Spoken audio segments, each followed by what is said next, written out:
Vishwavani club house ಮಾತಿನ ಸರಣಿ, ಮಾಹಿತಿಯ ಗಣಿ. ಎಲ್ಲರಿಗೂ ನಮಸ್ಕಾರಗಳು. ವಿಶ್ವವಾಣಿ ಟಿವಿ ಸ್ಪೆಷಲ್ಗೆ ತಮಗೆಲ್ಲರಿಗೂ ಸ್ವಾಗತ.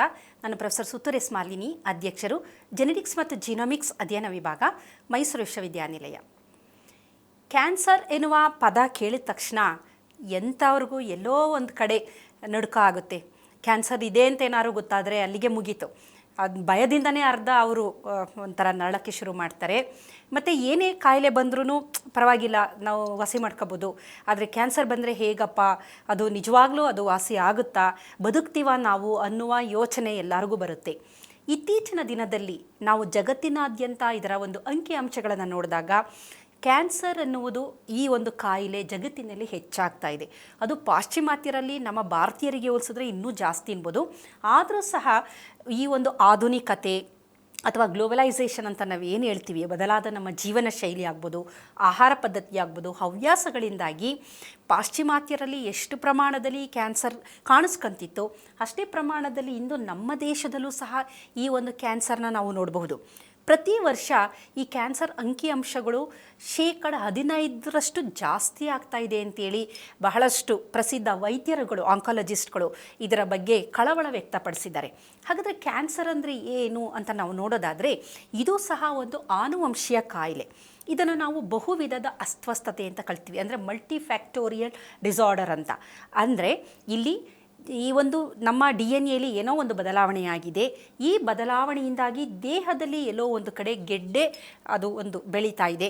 ನಂತರ ಆ ಗೆಡ್ಡೆ ವಿಚಿತ್ರವಾಗಿ ವರ್ತನೆ ಮಾಡ್ತಾ ಇದೆ, ದೇಹದ ಬೇರೆ ಬೇರೆ ಕಡೆ ಹೋಗ್ತಾ ಇದೆ, ಅದು ಎಲ್ಲ ಕಡೆ ಸ್ಪ್ರೆಡ್ ಆಗ್ತಾ ಇದೆ. ಇದನ್ನು ನಾವು ಕ್ಯಾನ್ಸರ್ ಅಂತ ಸಾಮಾನ್ಯವಾಗಿ ಕರಿತೀವಿ.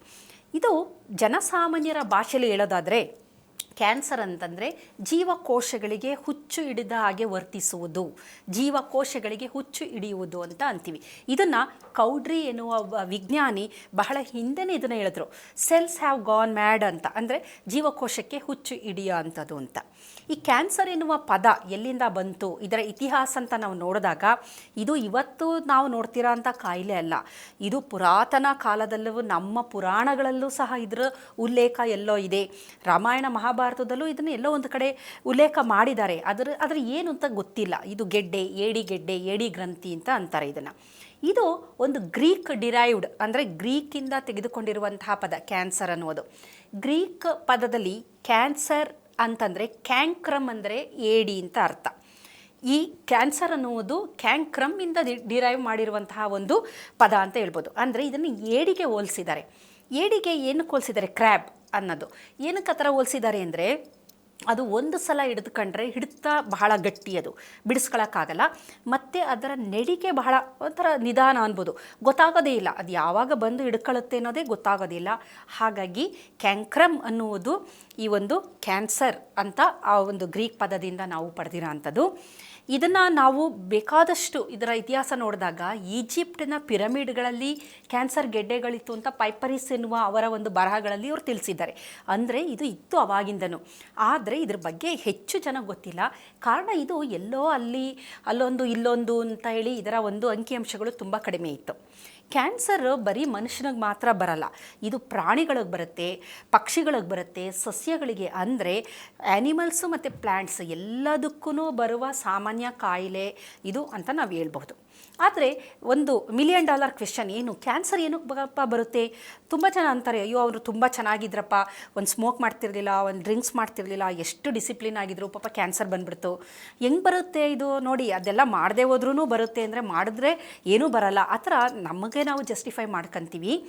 ಆದರೆ ಕ್ಯಾನ್ಸರ್ ಏನಕ್ಕೆ ಬರುತ್ತೆ ಅಂತ ಇಡೀ ಜಗತ್ತಿನಲ್ಲಿ ವಿಜ್ಞಾನಿಗಳು ಸಂಶೋಧನೆ ಮಾಡಿದಾಗ ಗೊತ್ತಾಗಿರೋದು, ನಮ್ಮ ಆನುವಂಶೀಯ ವಸ್ತುವಾದ DNA ಬದಲಾವಣೆ ಆಗಿದೆ.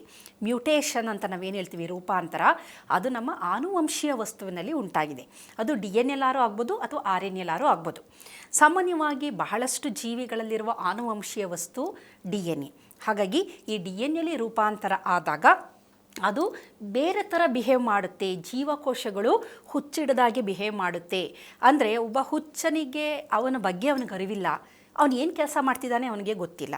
ಅದೇ ರೀತಿ ಈ ಜೀವಕೋಶಗಳಿಗೆ ಅವು ಏನು ಕೆಲಸ ಮಾಡ್ತಿದ್ದಾವೆ ಗೊತ್ತಿಲ್ಲ, ಎಷ್ಟು ಪ್ರಮಾಣದಲ್ಲಿ ಕೆಲಸ ಮಾಡ್ತಿದ್ದಾವೆ ಗೊತ್ತಿಲ್ಲ, ಏನು ಮಾಡಬೇಕು ಗೊತ್ತಿಲ್ಲ. ಅಂದರೆ ಕಂಪ್ಲೀಟ್ಲಿ ಕನ್ಫ್ಯೂಸ್ಡ್ ಎಬ್ನಾರ್ಮಲ್ ಸ್ಟೇಟ್.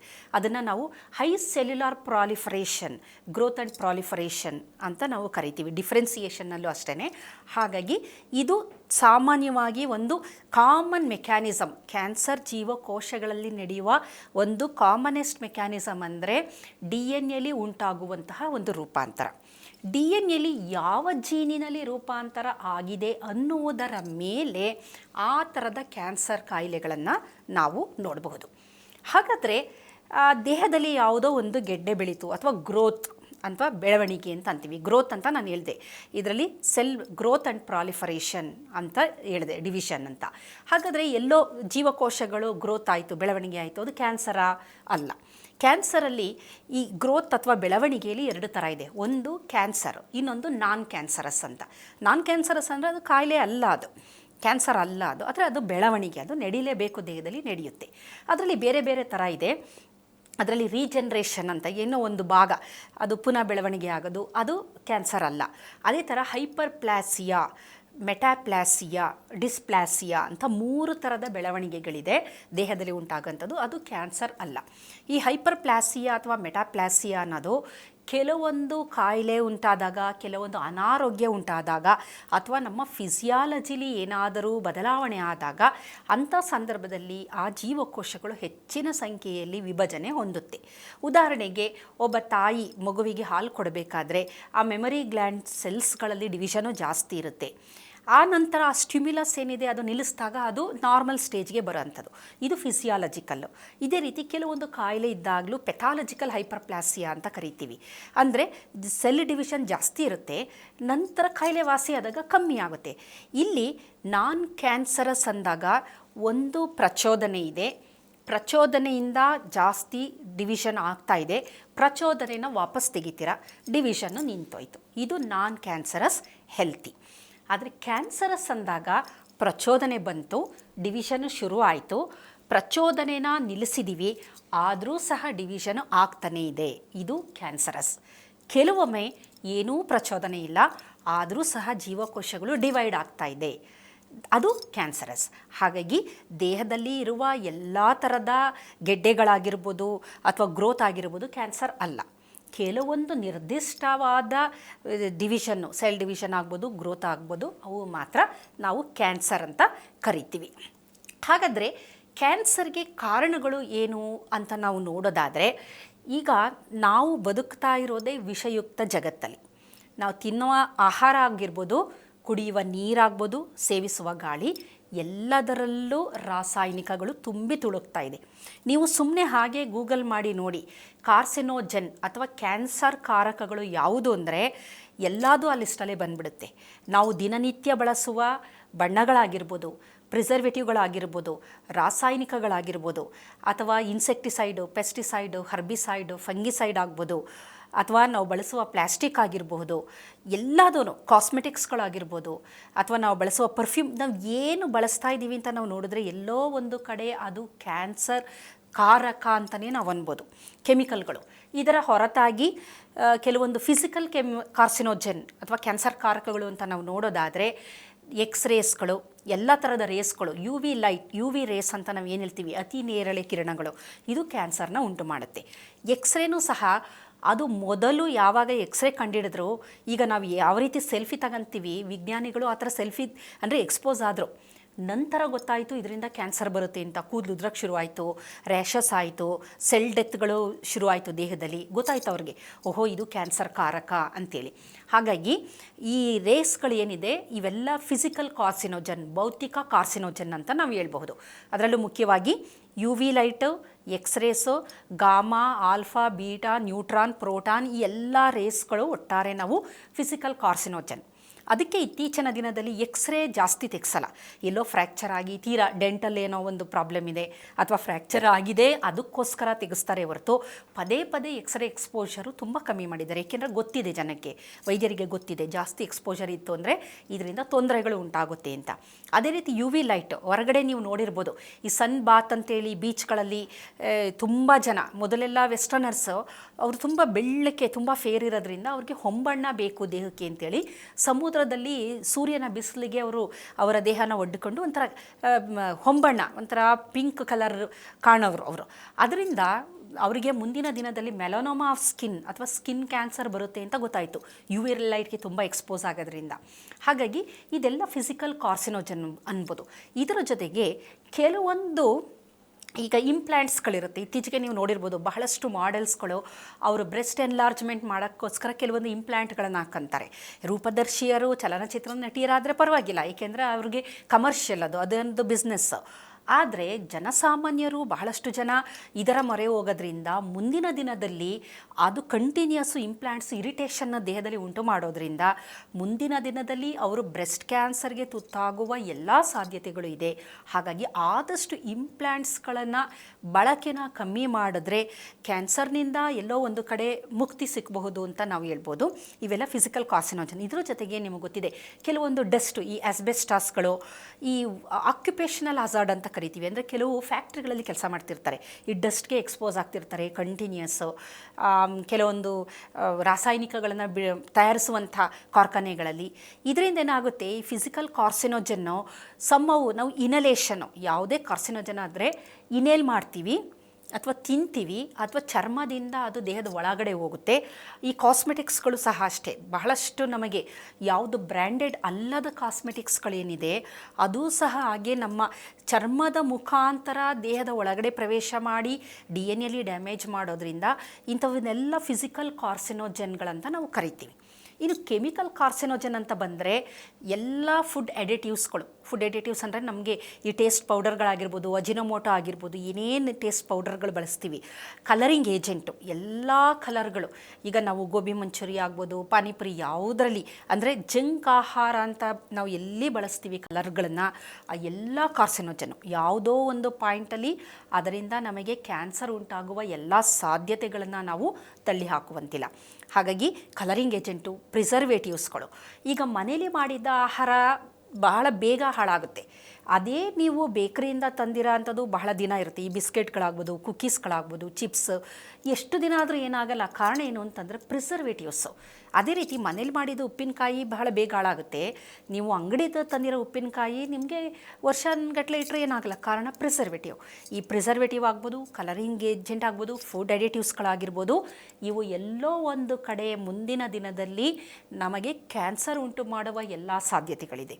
ಇದರ ಜೊತೆ ಕಾಸ್ಮೆಟಿಕ್ಸ್ ಬಗ್ಗೆ ನಾನು ಅಲ್ಲದೆ ಹೇರ್ ಡೈ ಸಹ ಒಳ್ಳೆಯದಲ್ಲ ಅಂತಾರೆ. ಅದಕ್ಕೋಸ್ಕರ ಬಹಳಷ್ಟು ಮನೆಯಲ್ಲೇ ನೀವು ತಯಾರು ಮಾಡಿ ಕೆಲವೊಂದು ಸೌಂದರ್ಯ ವರ್ಧಕಗಳನ್ನ ನೀವು ಹೊರಗಡೆ ತಗೊಳ್ಳೇಬೇಡಿ. ಮನೆಯಲ್ಲೇ ನೀವು ಮುಖದ ತ್ವಚೆ ಚೆನ್ನಾಗಿರಬೇಕು ಅಂದರೆ ಹಾಲಿನ ಕೆನೆ ಅರಿಶಿನ ಹಾಕಿ ಅಂತಾರೆ. ಅಂದರೆ ಆದಷ್ಟು ನಾವು ಈ ರಾಸಾಯನಿಕಗಳಿಗೆ ಒಡ್ಡದೆ ನಮ್ಮನ್ನು ಎಕ್ಸ್ಪೋಸ್ ಮಾಡ್ಕೊಳ್ಳದೆ ಇದ್ದಾಗ ಆದಷ್ಟು ನಾವು ಕ್ಯಾನ್ಸರ್ಗೆ ತುತ್ತಾಗದಿದ್ದ ಹಾಗೆ ನಮ್ಮನ್ನು ನಾವು ಕಾಪಾಡ್ಕೊಳ್ಬೋದು.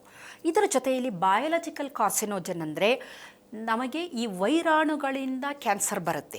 ಅದರಲ್ಲೂ ಹ್ಯೂಮನ್ ಪ್ಯಾಪಿಲೋಮಾ ವೈರಸ್ ಅಂತ ಇದೆ, ಸರ್ವಿಕ್ಸ್ ಕ್ಯಾನ್ಸರ್ ಉಂಟು ಮಾಡುವಂಥದ್ದು, ಜೆನೈಟಲ್ ವಾರ್ಡ್ಸ್ ಉಂಟು ಮಾಡೋವಂಥದ್ದು, ಆರ್ಥೋಫೆರೆಂಜಿಯಲ್ ಕ್ಯಾನ್ಸರ್, ಇವೆಲ್ಲ ನಮಗೆ ಈ ವೈರಸ್ಗಳಿಂದ ಬರುವಂಥದ್ದು. ಹಾಗಾದರೆ ವೈರಸ್ಸಿಂದ ಬೇಕಾದಷ್ಟು ತೊಂದರೆ, ಈ ಕೋವಿಡ್ ಎಲ್ಲ ಬಂತಲ್ವಾ, ಅದೇ ರೀತಿ ಇನ್ಫೆಕ್ಷನ್ನು, ವೈರಲ್ ಇನ್ಫೆಕ್ಷನ್ನು ಅಥವಾ ಫೀವರ್ ಅಂತೆಲ್ಲ ಅಂತೀವಲ್ಲ, ಅದಕ್ಕೂ ಕ್ಯಾನ್ಸರ್ಗೂ ಏನು ವ್ಯತ್ಯಾಸ ಅಂದರೆ 2 ಥರದ ಪ್ರಾಸೆಸ್ ನಡೆಯುತ್ತೆ. ವೈರಸ್ಸು ನಮ್ಮ ದೇಹಕ್ಕೆ ಹೋದಾಗ ಒಂದು ಲೈಟಿಕ್ ಸೈಕಲ್ ಅಂತಿದೆ, ಅಂದರೆ ನಮ್ಮ ಜೀವಕೋಶದ ಒಳಗಡೆ ಹೋಗ್ಬಿಟ್ಟು ಜೀವಕೋಶನ ಸಾಯಿಸಿಬಿಡುತ್ತೆ. ವೈರಾಣುಗಳು ಜಾಸ್ತಿ ಬಿಡುಗಡೆ ಆಗ್ತಾ ಬರುತ್ತೆ, ತುಂಬ ಮಲ್ಟಿಪ್ಲೈ ಆಗಿ ಆ ನಮ್ಮ ಜೀವಕೋಶ ಏನಿದೆ ಅದು ಬಸ್ಟ್ ಆಗಿಬಿಡುತ್ತೆ. ಅದೇ ನಮಗೆ ಅದು ಚಳಿ ಬರೋದು, ಜ್ವರ ಬರೋ ಅಂಥದ್ದು ಇದೆಲ್ಲ. ನಂತರ ಏನಾಗುತ್ತೆ, ನಮ್ಮ ಇಮ್ಯುನಿಟಿ ಅದನ್ನು ಟಿ ಸೆಲ್ಸ್ಗಳು, ಮ್ಯಾಕ್ರೋಫೇಜಸ್ಗಳು ಇದನ್ನೆಲ್ಲ ಒಂದಷ್ಟು ದಿನ ಆದ ಮೇಲೆ ಇಮ್ಯುನಿಟಿ ಡೆವಲಪ್ ಮಾಡಿ ವೈರಸ್ನ ಸಾಯಿಸುತ್ತೆ. ಇದು ನಾರ್ಮಲ್ಲು, ಏನೂ ತೊಂದರೆ ಇಲ್ಲ. ಆದರೆ ಕೆಲವು ವೈರಸ್ಗಳೇನು ಮಾಡುತ್ತೆ ಅಂದರೆ ನಮ್ಮ ಜೀವಕೋಶದ ಒಳಗಡೆ DNA ಇದೆಯಲ್ಲ, ಆ DNA ಜೊತೆ ತನ್ನ DNA ಸೇರಿಸ್ಬಿಡುತ್ತೆ. ಸೇರಿಸಿದಾಗ ನಮ್ಮ DNA ಬದಲಾವಣೆ ಅಥವಾ ಮ್ಯೂಟೇಷನ್ನು ಉಂಟಾಗುತ್ತೆ. ಅಂಥ ಒಂದು ಜೀವಕೋಶಗಳೇನಿದೆ ಅದು ಕ್ಯಾನ್ಸರಸ್ ಜೀವಕೋಶಗಳು, ಕ್ಯಾನ್ಸರ್ ಜೀವಕೋಶಗಳಾಗಿ ಅದು ಪರಿವರ್ತನೆ ಹೊಂದೋದ್ರಿಂದ ಹಲವಾರು ರೀತಿಯ ಅದು ಮನುಷ್ಯನಲ್ಲಿ DNA ವೈರಸ್ಸಿಂದ ಉಂಟಾಗುವುದು ಈ ಕ್ಯಾನ್ಸರ್. ಆದರೆ ಪ್ರಾಣಿಗಳಲ್ಲಿ ಮತ್ತು ಪಕ್ಷಿಗಳಲ್ಲೂ ಸಹ ಬೇಕಾದಷ್ಟು ಈ DNA ವೈರಸ್ಸಿಂದ ಉಂಟಾಗೋದು, RNA ವೈರಸ್ಸಿಂದ ಉಂಟಾಗೋ ಕ್ಯಾನ್ಸರ್ಗಳನ್ನ ನಾವು ನೋಡ್ತೀವಿ. ಹಾಗಾಗಿ ಇದರ ಹೊರತಾಗಿ ಇವು physical agent, chemical agent, biological agent. ಇದರ ಜೊತೆಗೆ ಹವ್ಯಾಸಗಳು, ಧೂಮಪಾನ ಆಗ್ಬೋದು, ಮದ್ಯಪಾನ ಆಗ್ಬೋದು, ಅಥವಾ ಸುಟ್ಟು ಮಾಂಸವನ್ನು ತಿನ್ನೋದು. ಈ ಬಾರ್ಬಿಕ್ಯೂ ಅಂತ ನಿಮಗೆಲ್ಲ ಗೊತ್ತಿದೆ. ಇತ್ತೀಚೆಗೆ ಅದರದ್ದು ಒಂದು ತುಂಬ ಜನ ಅದನ್ನು ಇಷ್ಟಪಡ್ತಾರೆ. ಆದರೆ ಮಾಂಸವನ್ನು ಸುಟ್ಟು ತಿನ್ನೋದ್ರಿಂದ ಮುಂದಿನ ದಿನದಲ್ಲಿ ಕ್ಯಾನ್ಸರ್ಗೆ ತುತ್ತಾಗುವ ಸಾಧ್ಯತೆ ಇದೆ. ಅದರ ಜೊತೆ ಜಂಕ್ ಆಹಾರ ಸೇವನೆ ಅತಿ ಹೆಚ್ಚು ಮಾಡಿದಾಗ ಅದರಿಂದ ನಮಗೆ ಕ್ಯಾನ್ಸರ್ ಉಂಟಾಗುವ ಸಾಧ್ಯತೆ ಇದೆ. ಪ್ರಾಸೆಸ್ಡ್ ಫುಡ್ ಅಂತ ಅಂತೀವಲ್ಲ, ಯಾವುದೇ ಪ್ರಾಸೆಸ್ ಫುಡ್ಡನ್ನ ನಾವು ತಗೊಂಡ್ರು ಕ್ಯಾನ್ಸರ್ ಬರುವ ಸಾಧ್ಯತೆಗಳನ್ನು ತಳ್ಳಿ ಹಾಕುವಂತಿಲ್ಲ. ಇದರ ಜೊತೆಗೆ ಕೆಲವೊಂದು ಆಹಾರಗಳು ತುಂಬ ವರ್ಷಗಳನ್ನು ಕಾಲ ಪ್ರಾಸೆಸ್ ಮಾಡಿ ಅದನ್ನ ಮಾಂಸ ಆಗಿರ್ಬೋದು ಅಥವಾ ಪಿಕಲ್ಗಳಾಗಿರ್ಬೋದು, ಹಣ್ಣುಗಳಾಗಿರ್ಬೋದು, ಅದನ್ನು ಶೇಖರಿಸಿಟ್ಟು ಪ್ರಾಸೆಸ್ ಮಾಡಿ ತಿಂತಾರೆ. ಅದು ಸಹ ಮೋಸ್ಟ್ ಡೇಂಜರಸ್ ಅನ್ಬೋದು. ಇದರ ಹೊರತಾಗಿ ಹಿಮಾಲಯ ಅಂಥ ಕಡೆ ಏನು ಮಾಡ್ತಾರೆ ಅಂದರೆ ಕ್ಯಾಂಗ್ರಿ ಬರ್ನ್ ಅಂತ ಆಗುತ್ತೆ ಅವ್ರಿಗೆ. ಅಂದರೆ ಬಿಸಿಲಲ್ಲಿ ತುಂಬ ಶಾಖ, ಒಂದು ಮಡಿಕೆಯಲ್ಲಿ ಕೆಂಡದ ಉಂಡೆಗಳನ್ನು ಇಟ್ಬಿಟ್ಟು ಒಂದು ಕಂಬಳಿನ ಒದ್ದುಕೊಂಡು ದೇಹನ ಬಿಸಿ ಮಾಡ್ಕೊತಾರೆ. ಆವಾಗ ಚರ್ಮ ಸುಡ್ತಾ ಬರುತ್ತೆ. ಇದು ಬರ್ನ್ ಆಗುತ್ತೆ. ಬರ್ನ್ ಅಂದರೆ ಅದು ಚರ್ಮ ಸುಟ್ಟಿರೋದು. ಇದನ್ನು ಕ್ಯಾಂಗ್ರಿ ಬರ್ನ್ ಅಂತ. ಇಂಥವರಿಗೆ ಸ್ಕಿನ್ ಕ್ಯಾನ್ಸರ್ ತುಂಬ ಜಾಸ್ತಿ. ಇದೇ ರೀತಿ ಹೊಗೆ ಸೊಪ್ಪೊಗಿ ಅಂಥದ್ದು, ಇದರಿಂದ ಓರಲ್ ಕ್ಯಾನ್ಸರು. ಹಾಗಾಗಿ ನಮ್ಮ ಹವ್ಯಾಸಗಳಿಂದನೂ ಸಹ ಕ್ಯಾನ್ಸರ್ ಉಂಟಾಗುವ ಎಲ್ಲ ಸಾಧ್ಯತೆ ಇರೋದರಿಂದ ಆದಷ್ಟು ನಾವು ಈ ಕ್ಯಾನ್ಸರ್ ಕಾರಕಗಳಿಗೆ ತುತ್ತಾಗದೇ ಇದ್ದ ಹಾಗೆ ನಮ್ಮನ್ನು ನಾವು ಕಾಪಾಡ್ಕೊಳ್ಬೇಕಾಗುತ್ತೆ. ಹಾಗಾಗಿ ಇವು ಕ್ಯಾನ್ಸರ್ ಏನಕ್ಕೆ ಬರುತ್ತೆ ಅಂತ ನಾನು ಹೇಳಿದೆ, ಮತ್ತು ಇವು ಕ್ಯಾನ್ಸರ್ ಕಾರಕಗಳು, ಕ್ಯಾನ್ಸರ್ ಉಂಟು ಮಾಡುವಂತಹ ವಸ್ತುಗಳು. ಇವುಗಳಿಂದ ನಾವು ಎಷ್ಟು ದೂರ ಇರ್ತೀವಿ, ಎಷ್ಟು ಎಚ್ಚರಿಕೆಯಿಂದ ಇರ್ತೀವಿ, ಅಷ್ಟು ನಮ್ಮ ಆರೋಗ್ಯವನ್ನು ನಾವು ಕಾಪಾಡ್ಕೊಳ್ಬಹುದು. ಈ ಎಲ್ಲ ಸಂಚಿಕೆಗಳಲ್ಲೂ ತಮಗೇನಾದರೂ ಸಂಶಯ ಇದ್ದರೆ ಅಥವಾ ಇನ್ನೂ ಇದರ ಬಗ್ಗೆ ಹೆಚ್ಚಿನ ಒಂದು ಸೈಂಟಿಫಿಕ್ ಆಗಿ ವೈಜ್ಞಾನಿಕವಾಗಿ ಮಾಹಿತಿ ಬೇಕು ಅಂತಂದರೆ ತಾವು ಕಮೆಂಟ್ ಬಾಕ್ಸಲ್ಲಿ ಇದನ್ನು ಹಾಕ್ಬೋದು. ಆ ರೀತಿ ತಮಗೆ ಯಾವುದು ಒಂದು ಟಾಪಿಕ್ ಬೇಕು, ಅದರ ಬಗ್ಗೆ ಹೆಚ್ಚಿನ ಮಾಹಿತಿ ಬೇಕು ಅಂಥದ್ರ ಬಗ್ಗೆ ಮುಂದಿನ ದಿನದಲ್ಲಿ ನಾವು ಹೆಚ್ಚಿನ ಕಾರ್ಯಕ್ರಮವನ್ನು ಮಾಡಬಹುದು. ಇದೇ ರೀತಿ ವಿಶ್ವವಾಣಿಯ ಕ್ಲಬ್ ಹೌಸಲ್ಲೂ ಬೇಕಾದಷ್ಟು ಈ ವಿಚಾರಗಳ ಕುರಿತು ರೇಡಿಯೋ ಪ್ರೋಗ್ರಾಮ್ಗಳಿರುತ್ತೆ. ಅದರ ಜೊತೆ ಮಾತು ವಿತ್ ಮಾಲಿನಿ ಅಂತ ಒಂದು ಸೈಂಟಿಫಿಕ್ ಜೆನೆಟಿಕ್ ಒಂದು ಯೂಟ್ಯೂಬು, ಅದು ವಿಭಾಗದಿಂದ ಮಾಡಿರೋ ಅಂಥದ್ದು. It's not a commercial. ಇದು ಅಲ್ಲೂ ಸಹ ತಾವು ಬಹಳಷ್ಟು ಕಾರ್ಯಕ್ರಮವನ್ನು ನೋಡಬಹುದು. ತಮಗೆ ಏನೇ ಒಂದು ಅನಿಸಿಕೆಗಳಿದ್ದರೂ ಅದನ್ನು ಕಮೆಂಟ್ ಬಾಕ್ಸಲ್ಲಿ ಹಾಕಿ. ವಿಶ್ವವಾಣಿ TV ಸ್ಪೆಷಲ್ ಇದರಲ್ಲಿ ಇನ್ನೂ ಮುಂದಿನ ದಿನದಲ್ಲಿ ಹೆಚ್ಚಿನ ಮಾಹಿತಿಯನ್ನು ನಾನು ನಿಮಗೆ ನೀಡ್ತೀನಿ. ಇದರಿಂದ ಜನಸಾಮಾನ್ಯರಿಗೆ ಅನುಕೂಲ ಆದರೆ ಮತ್ತು ಅವರಿಗೆ ಬೇಕಾದಂಥ ಅವಶ್ಯಕತೆಗೆ ತಕ್ಕಂತಹ ಹೊಸ ಹೊಸ ವಿಚಾರಗಳ ಜೊತೆಗೆ ಮುಂದಿನ ಸಂಚಿಕೆಯಲ್ಲಿ ನಾನು ನಿಮ್ಮ ಜೊತೆ ಇರ್ತೀನಿ. ನಮಸ್ಕಾರ. ಮೈಸೂರು ವಿವಿ ಜೆನೆಟಿಕ್ ಹಾಗೂ ಜೆನೋಮಿಕ್ಸ್ ಅಧ್ಯಯನ ವಿಭಾಗದ ಮುಖ್ಯಸ್ಥೆ ಪ್ರಾಧ್ಯಾಪಕಿ ಡಾಕ್ಟರ್ ಸುತ್ತೂರು ಎಸ್ ಮಾಲಿನಿ. ಮೈಸೂರು ವಿಶ್ವವಿದ್ಯಾಲಯದಿಂದ ಪ್ರಾಣಿಶಾಸ್ತ್ರ ವಿಷಯದಲ್ಲಿ ಸ್ನಾತಕೋತ್ತರ ಪದವಿ, ನಂತರ B.Ed, genetic analysis of a few paediatric disorders in Mysuru population. ಸುಮಾರು 2.5 ದಶಕಗಳ ಕಾಲ ಬೋಧನೆ ಹಾಗೂ ಸಂಶೋಧನೆಯಲ್ಲಿ ತೊಡಗಿಸಿಕೊಂಡಿದ್ದಾರೆ. ರಾಷ್ಟ್ರೀಯ ಹಾಗೂ ಅಂತಾರಾಷ್ಟ್ರೀಯ ವಿಜ್ಞಾನ ಸಮ್ಮೇಳನಗಳಲ್ಲಿ ಮಾನವ ತಳಿಶಾಸ್ತ್ರಕ್ಕೆ ಸಂಬಂಧಿಸಿದಂತೆ ಸುಮಾರು 90ಕ್ಕೂ ಅಧಿಕ ವೈಜ್ಞಾನಿಕ ಲೇಖನಗಳನ್ನು ಪ್ರಕಟಿಸಿದ್ದಾರೆ. 13 ಸಂಶೋಧನಾ ವಿದ್ಯಾರ್ಥಿಗಳು, 8 MPhil ವಿದ್ಯಾರ್ಥಿಗಳು ಹಾಗೂ 60ಕ್ಕೂ ಅಧಿಕ ವಿದ್ಯಾರ್ಥಿಗಳಿಗೆ ಮೇಜರ್ ಪ್ರಾಜೆಕ್ಟ್ಗಳಿಗೆ ಮಾರ್ಗದರ್ಶನ, ಪುರುಷ ಹಾಗೂ ಮಹಿಳೆಯರ ಬಂಜೆತನ, ಬೊಜ್ಜು ಹಾಗೆ ಬಂಜೆತನಕ್ಕಿರುವ ಸಂಬಂಧ, ಮರುಕಳಿಸುವ ಗರ್ಭಪಾತ, PCOD ಸಂಬಂಧಿತ ಅನೇಕ ಕಾಯಿಲೆಗಳ ಸಂಶೋಧನೆಯಲ್ಲಿ ನಿರತರಾಗಿದ್ದಾರೆ. ಅನುವಂಶೀಯ ಕಾಯಿಲೆಗಳು, ವೈದ್ಯಕೀಯ ವೈರುಧ್ಯಗಳು, ಕ್ಯಾನ್ಸರ್, ಪುರುಷ ಹಾಗೂ ಮಹಿಳೆಯರ ಲೈಂಗಿಕ ಆರೋಗ್ಯ ಸಂಬಂಧಿತ ಪುಸ್ತಕಗಳನ್ನು ಕನ್ನಡ ಭಾಷೆಯಲ್ಲಿ ಬರೆದಿದ್ದಾರೆ. ಜನಸಾಮಾನ್ಯರಿಗೆ ಆರೋಗ್ಯದ ಬಗ್ಗೆ ಅರಿವು ಮೂಡಿಸುವ ಸುಮಾರು 270ಕ್ಕೂ ಅಧಿಕ ವಿಡಿಯೋಗಳನ್ನು ನಿರ್ಮಿಸಿ ಮಾತು ವಿತ್ ಮಾಲಿನಿ ಎನ್ನುವಂಥ ಯೂಟ್ಯೂಬ್ ಚಾನೆಲ್ನಡಿ ಪ್ರಕಟಿಸಿದ್ದಾರೆ. ಹಲವಾರು ಸಂಘ ಸಂಸ್ಥೆಗಳಿಗೆ ಸಂಪನ್ಮೂಲ ವ್ಯಕ್ತಿಯಾಗಿ ಸೇವೆ ಸಲ್ಲಿಸ್ತಾ ಇದ್ದಾರೆ. ಪ್ರಸ್ತುತ ಮೈಸೂರು ವಿಶ್ವವಿದ್ಯಾಲಯದ ಮಾನವ ಸಂಪನ್ಮೂಲ ಕೇಂದ್ರದ ನಿರ್ದೇಶಕಿಯಾಗಿ ಕಾರ್ಯನಿರ್ವಹಿಸ್ತಾ ಇದ್ದಾರೆ.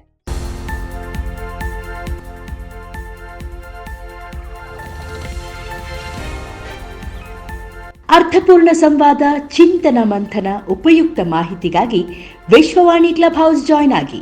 ಸೋಮವಾರದಿಂದ ಶುಕ್ರವಾರದವರೆಗೆ ನಿತ್ಯ ಸಂಜೆ 6:55 ರಿಂದ 8:05 ರವರೆಗೆ.